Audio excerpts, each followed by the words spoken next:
with the latest local news, including more on a fatal crash last night in Shelton. Frank Granito will have a look at your forecast and later on a Nutmeg Sports Update, and Donald Eng will join us later to take a look back on this day in history. But first, 2 people, including a pregnant woman, are dead and others are injured following a Sunday night crash on River Road in Shelton. Shelton police say that an investigation has revealed that a Mini Cooper was traveling southbound on River Road around 7 p.m. Sunday when it crashed into a Saturn that was traveling northbound on River Road. Now, there were 4 occupants in the Mini Cooper and the 3 occupants in the Saturn at the time. 16-year-old Shalimar Herrera of West Haven was pronounced dead at the scene. 23-year-old Brianna Torres Carter of Bridgeport, who was also pregnant, was also pronounced dead. Now, both were passengers in that Mini Cooper that was being operated by 19-year-old Lawrence Carter of Bridgeport. Now, Lawrence Carter is currently in the hospital in critical condition. Also in that Mini Cooper was 19-year-old Jesse Abrams of Bridgeport. Abrams is in the hospital, but with non-life-threatening injuries. Now, the driver of the Saturn, 25-year-old Caitlin Califas of Pennsylvania, was taken to the hospital. The 2 passengers in that Saturn, who were 22-year-old Carly Califas of Pennsylvania and 26-year-old Paul Villau of Pennsylvania, were also taken to the hospital with non-life-threatening injuries. Now, the Shelton Police Traffic Division reconstruction team is currently investigating that accident, and they're asking any witnesses or persons with additional information to contact them directly at 203-924-1544. And Connecticut State Police are investigating after a 32-year-old man was hit and killed by a car on I-84. The driver then fled the scene. Now, on Saturday morning around 1 a.m., state troopers responded to I-84 westbound just prior to exit 2 in Danbury after receiving reports of a person in the roadway. Well, upon arrival, troopers found a Jeep Grand Cherokee stopped in the right shoulder and a deceased male in the right lane. Now, troopers determined that the 32-year-old deceased male was struck by a passing vehicle, which did not remain at the scene. Now, anyone who thinks they may have witnessed the crash or have information about the crash or the person involved in the evading incident is asked to contact troopers at 203-267-2200. And more information today following the arrest of a Stratford Board of Education member accused of sexually assaulting a child. Now, Robert DiLorenzo, who's 45 years old, was charged on Thursday with 4th-degree sexual assault and risk of injury to a minor. Now, according to an affidavit on file at Bridgeport Superior Court, a 13-year-old girl told a social worker on October 5th, 2017, that DiLorenzo was sexually inappropriate with her a year and a half earlier at his home on Shepherd Street. Now, the girl was an occupant at his home every other weekend at the time, according to that court filing. Well, that girl, according to the affidavit, told a forensic interviewer that DiLorenzo had inappropriately touched her when she was approximately 10 years old and that it had happened more than once. Well, the last time it happened was in March 2016, according to the affidavit. That victim said she stopped going to DiLorenzo's home because he hit her. That victim, according to court documents, told the forensic interviewer that DiLorenzo threatened to kill the girl if she told anyone about him touching her. Well, DiLorenzo was interviewed by Stratford police on November 2nd, 2017, and he became visibly upset, they said, when told of the allegations and stated that they were not true. Now, DiLorenzo said his relationship with the victim's mother was very volatile and they do not get along.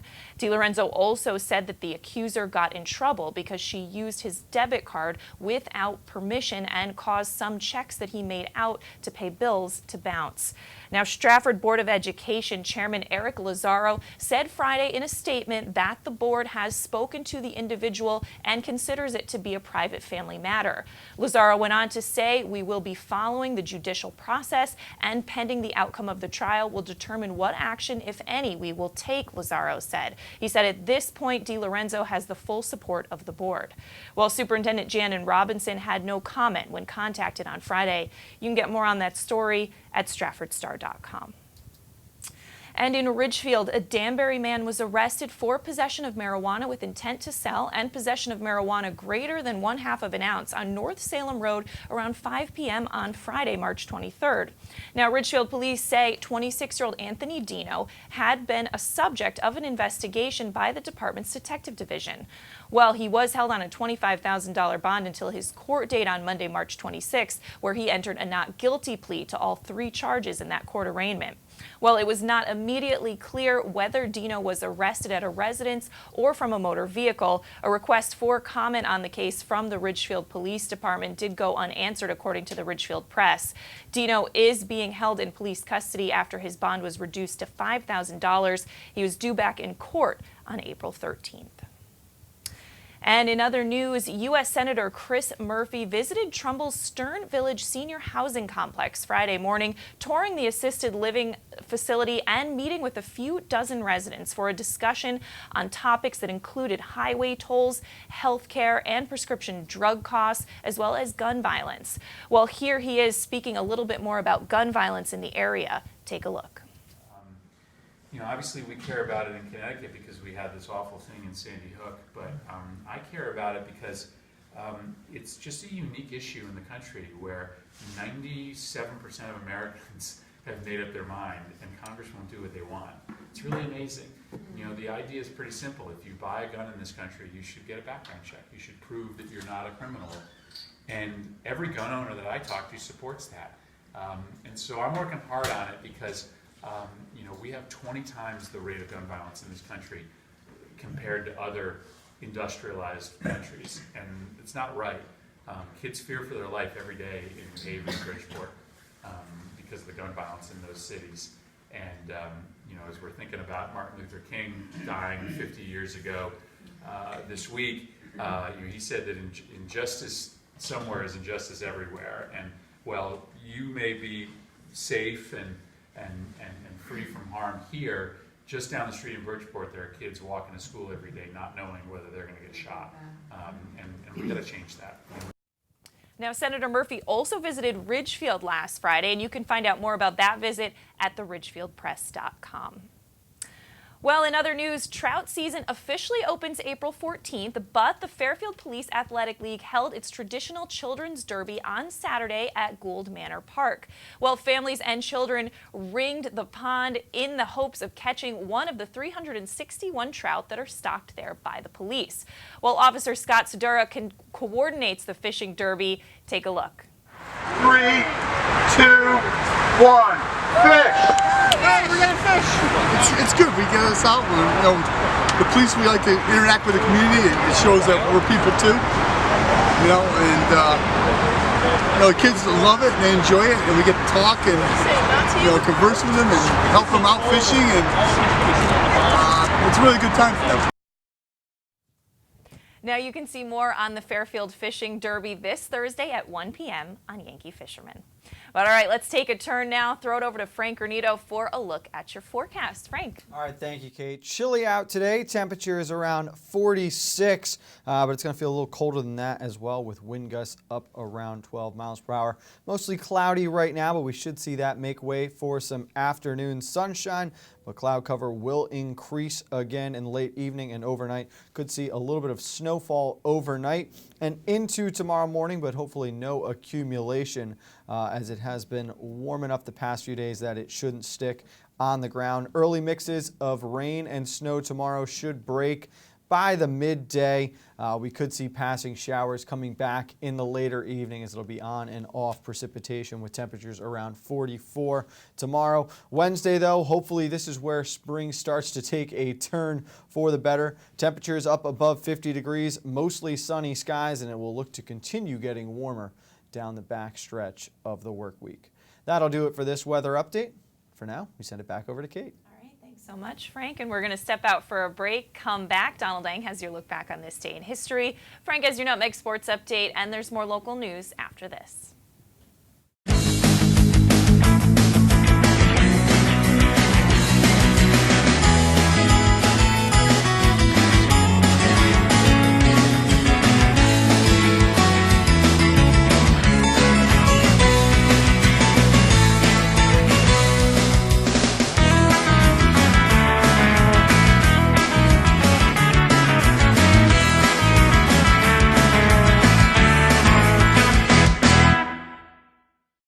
Voted best gourmet to go in Fairfield County, Palmer's extensive menu offers everything you'll need to make your next event easy and delicious. Whether you're hosting a small get-together or planning a large celebration, they've got you covered breakfast through dessert.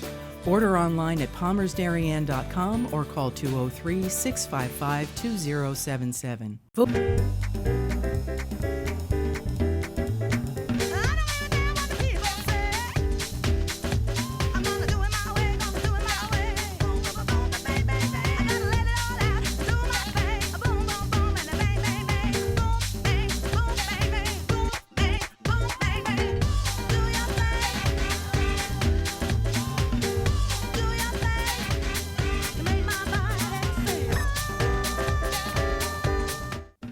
Welcome back to this April 9th edition of your Coffee Break on the HAN Network. Time to take a look back on this day in history with Donald Eng. Don. Well, Kate, there was a huge conflict ending and another that was really just beginning. First, though, we go back to 1682. Robert Cavalier de La Salle discovers the mouth of the Mississippi River, finger quotes there around the word discovers.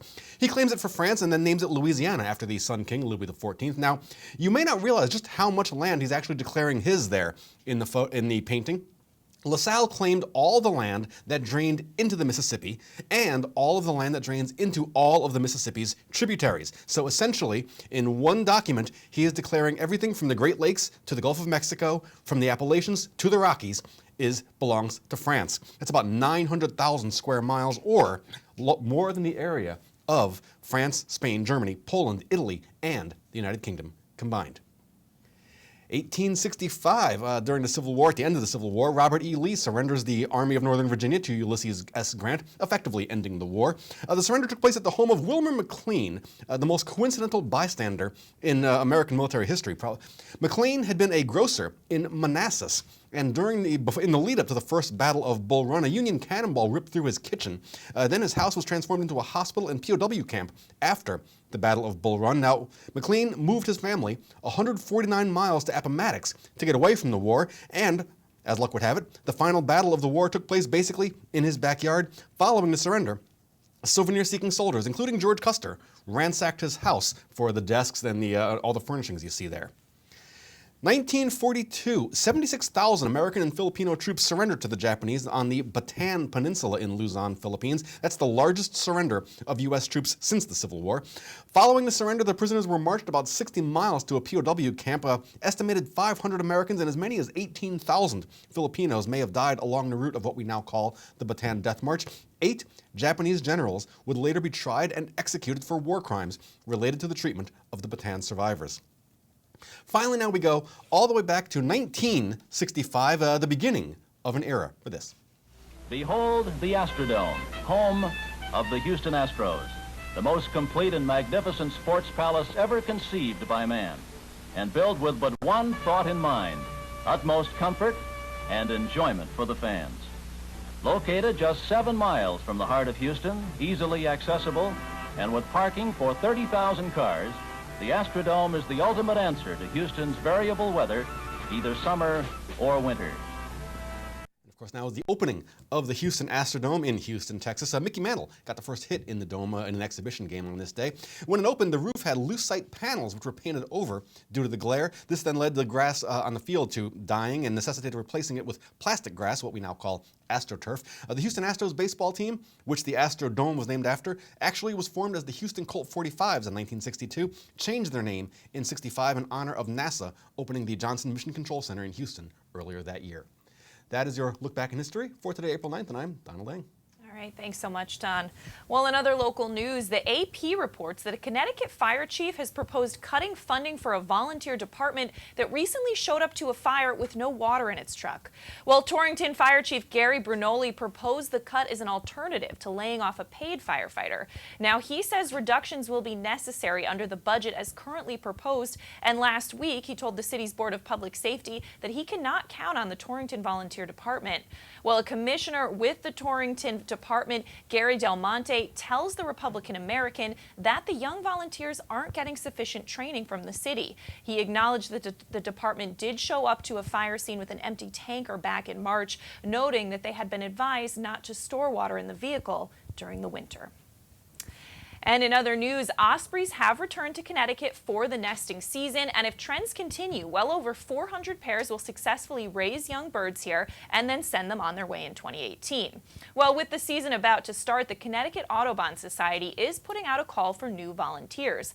All you need is some binoculars and a couple of spare hours each month until August. Now, the Society can easily help you find a nest that's in a convenient location for you.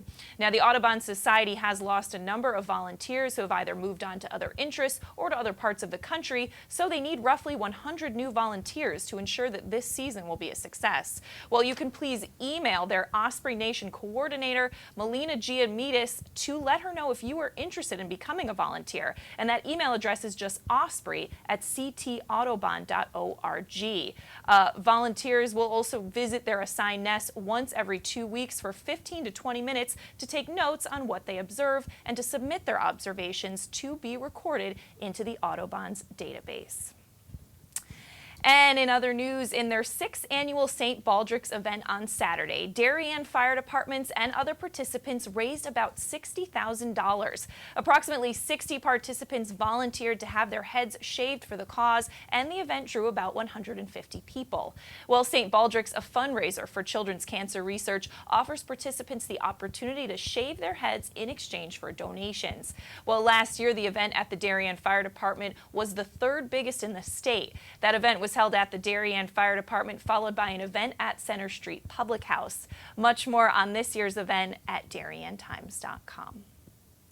And Executive Director Bill Finch spent Saturday welcoming families to Space Day at the Discovery Museum and Planetarium in Bridgeport, and our own John Kovach stopped by to find out a little more. Take a look. Well, we're here at the Discovery Museum today. We're really happy to invite the public in, courtesy of NASA's Connecticut Space Grant. All 3 science museums in Connecticut, the New England Air Museum, Connecticut Science Center, the Discovery Museum right here is offering free admission all day. You know, this museum is designed for kids from 1 to 100. And it's to get us all excited about discovery, and the children especially excited about science, technology, engineering, and math, STEM. And we get them excited here. We get them on the first couple rungs of that job ladder so they can have the jobs of the future right here in Fairfield County. And on April 28th, we're having another event called STEMtacular. It'll be full of events like today, where people are blasting off rockets and they're learning how flying a drone and how Frisbee works and all kinds of things here today at the Science Museum for Fairfield County, the Discovery Museum in Bridgeport, Connecticut. And you can find out more about Space Day and about the upcoming STEM events on your local HAN Network news site. All right, let's throw it back over to Frank Granito now for your Nutmeg Sports Update. Frank. All right, thank you, Kate. Let's go back to Friday night, the HAN Network's first broadcast of the spring season. It was a matchup between nationally ranked lacrosse powers as the Darien Blue Wave would host the Torrey Pines Falcons from California. First game ever played under the lights in boys lacrosse program history for Darien, and they did not disappoint, putting on a show on their way to a 14-4 victory. They trailed 2-1 early on before getting 3 goals in a span of a minute and a half, and would not look back after that as they would cruise to victory. The big 3 up front, Hudson Picorni, Brian Minikis, and Logan McGovern, each tallying at least 5 points as they roll to their 3rd victory of the season. Let's look at the highlights from Friday night's victory. As we battle it out here between the states, and the first goal goes to Torrey Pines. Big shot, and Somi's on the board. We're tied at 1. Has the potential to be a starter next season for the Tar Heels. This goal will count as a flag comes flying out late, trying to dodge. Back in the middle, plenty of time and space, and Picorni delivers a bullet. And oh, it's a turnaround shot from Minikis. Beats Fabrini through the 5-hole. So, really nice play by Spencer Grant, the captain. He gets it back, trying to spin through traffic. What a play! And Grant finishes down low on Collins. Pass squirts out, Minikis with the left hand. Oh, hesitation, and scores. Darien just clicking on all cylinders. So the number two team in the nation continues to roll early on. They will travel to Ridgefield tomorrow afternoon to take on the Tigers in a rematch of last year's FCX championship game. The girls lacrosse team for Darien, well, they'll have a similar rematch right before that one. You can see both those games right here on the HAN network. On the other side of spring sports, where we've got bats and balls, baseball and softball fully underway, and the SEC FCX showdown is fully underway in baseball, and the FCX taking one on the chin early on right now as the SEC with a big early lead in that showdown. Let's look at some of the scores from Saturday. Hamden over Danbury 10-7. Foreign defeats Stanford 8-5. East Haven out hitting Norwalk in a 10-6 victory. Darien getting the FCX first win, blanking Guilford 2-0. Law defeats Central. McMahon over Lyman Hall. Amity takes down Ridgefield. Branford over New Canaan. Staples, another one of those wins, beating Xavier 5-3. Shelton a winner over Ward. Cheshire blanks Trumbull. North Haven over Ludlow. Notre Dame of West Haven over West Hill. And Greenwich, that last victory over Southington. We've got FCX baseball on the HAN network this afternoon. It'll be Norwalk and Fairfield Ward. First pitch scheduled for 4 o'clock. Kevin and I will be on the air with you at 3:55. For now, we're going to send it back over to Kate. All right, thanks so much, Frank. And we're going to step out for a break. When we come back, we're going to recap the top stories we're following today after this. Get a fresh start to the new year by shaking up your meal routine. Walter Stewart's Market is your local source for a delicious selection of fresh and convenient salad shakers, like Southwest salad with chicken, Cobb with organic chicken, Power Vegan with fruit and quinoa, Greek salad with tabbouleh, and grilled shrimp with hominy.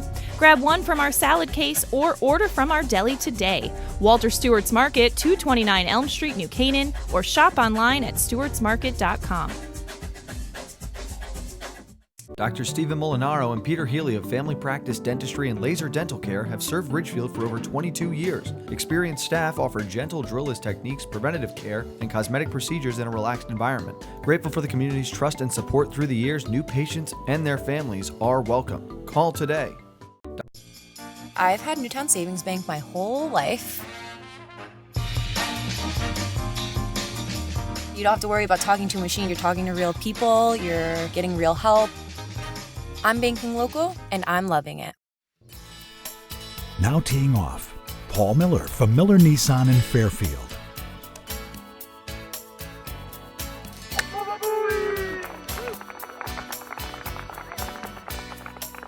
Excuse me, Mr. Miller. What about my new Sentra? Right now, lease a 2017 Sentra S for only $97 a month. He is never going to retire.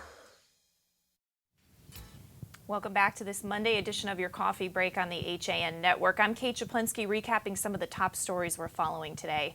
Now, 2 people, including a pregnant woman, are dead and others are injured following a Sunday night crash on River Road in Shelton.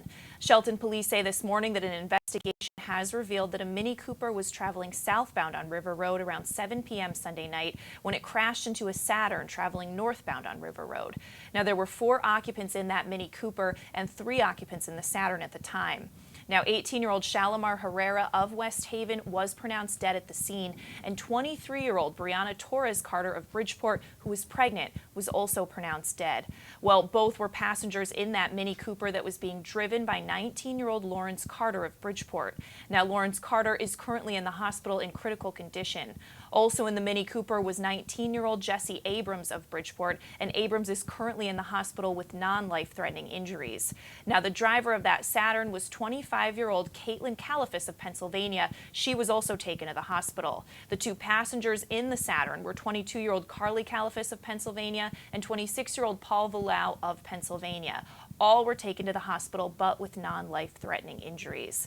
Now, the Shelton Police Traffic Division Reconstruction Team is investigating the accident, and they're asking for any witnesses or people with additional information to contact them at 203-924-1544. You could also follow the latest updates on that story at sheltonherald.com.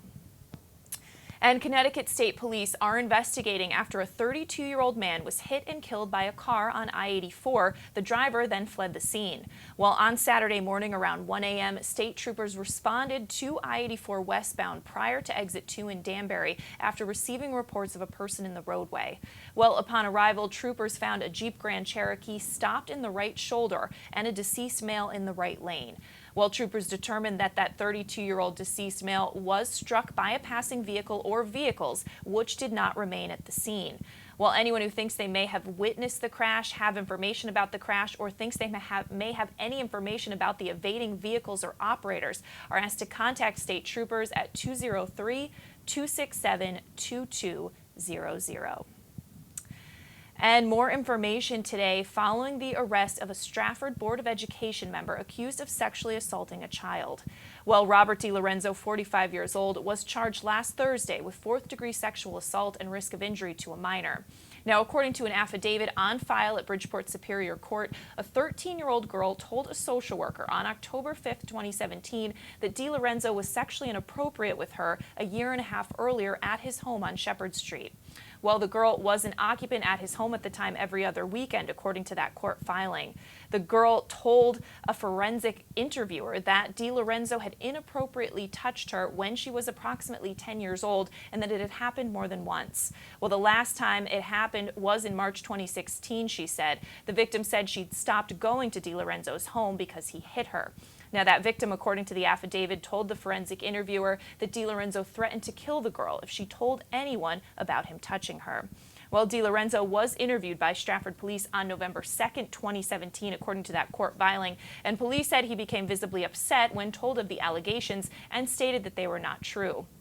Well, DiLorenzo said his relationship with the victim's mother was very volatile and they do not get along. DiLorenzo also said that the accuser got in trouble because she allegedly used his debit card without permission and caused some of the checks he had written out to pay bills to bounce. Now, Stratford Board of Education Chairman Eric Lazaro said Friday in a statement that the board has spoken to the individual and considers it to be a private family matter. Lazaro said in part, we will be following the judicial process, and pending the outcome of that will determine what action, if any, that we will take. He added that at this point, DiLorenzo has the full support of the board.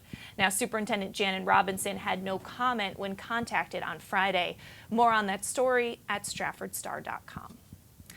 And in Ridgefield, a Danbury man was arrested for possession of marijuana with intent to sell and possession of marijuana greater than 1/2 of an ounce. This happened on North Salem Road around 5 p.m. on Friday, March 23rd.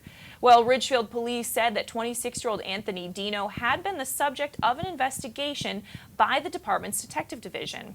Now, he was held on a $25,000 bond until his court date on Monday, March 26, where he entered a not guilty plea to all 3 of those charges in the court arraignment. Now, it was not immediately clear whether Dino was arrested at a home or from a motor vehicle. A request for comment from the Ridgefield police went immediately unreturned. Now, Dino was being held in police custody after his bond was reduced to $5,000. He's due back in court on Friday, April 13th. And U.S. Senator Chris Murphy visited Trumbull's Stern Village Senior Housing Complex Friday morning, touring the assisted living congregate and meeting with a few dozen residents for a discussion on topics that included highway tolls, health care, and prescription drug costs, as well as gun violence. Well, here he is speaking a little bit more about gun violence in the area. Take a look. You know, obviously we care about it in Connecticut because we had this awful thing in Sandy Hook, but I care about it because it's just a unique issue in the country where 97% of Americans have made up their mind and Congress won't do what they want. It's really amazing. You know, the idea is pretty simple. If you buy a gun in this country, you should get a background check. You should prove that you're not a criminal. And every gun owner that I talk to supports that. And so I'm working hard on it because, you know, we have 20 times the rate of gun violence in this country compared to other industrialized countries, and it's not right. Kids fear for their life every day in Haven and Bridgeport because of the gun violence in those cities. And you know, as we're thinking about Martin Luther King dying 50 years ago this week, you know, he said that injustice somewhere is injustice everywhere. And well, you may be safe and free from harm here, just down the street in Bridgeport, there are kids walking to school every day not knowing whether they're going to get shot, and we've got to change that. Now, Senator Murphy also visited Ridgefield last Friday, and you can find out more about that visit at theridgefieldpress.com. But let's take one final look at your forecast with Frank. Frank. All right, thank you, Kate. Starting to warm up a little bit now as the sun is making its way out around Fairfield County. Temperatures will sit in the mid-40s through this afternoon, maybe peaking out around 46, 47. We'll see increase in cloud cover later on this evening, though, as temperatures fall down to the freezing point, and there is a chance for some snowfall overnight. Shouldn't be any accumulation. That snowfall going to carry over to Tuesday morning. A mix of rain and snow throughout the day. Again, no accumulation expected as we see on and off showers of various precipitation. That will continue through the evening. Partly cloudy tomorrow night with a low of 31. Mostly sunny skies coming on Wednesday, though. Hopefully that is the point where we take a turn and temperatures start to rise as they look to possibly jump up into the 60s by the end of this week. Kate, I forgot to mention this earlier today. We have our Week 1 Spring Athlete of the Week poll coming up later on this afternoon. Expect to see it at 3 o'clock today. Make sure you get out there, submit your vote. I believe we have 8 nominees coming up for our Week 1 poll. That'll do it for this Nutmeg weather update and Nutmeg Sports update. Let's go back over to Kate. All right, very exciting. Thanks so much, Frank. And we are going to wrap things up here on your coffee break, but we'll see you tomorrow at 11 with the latest local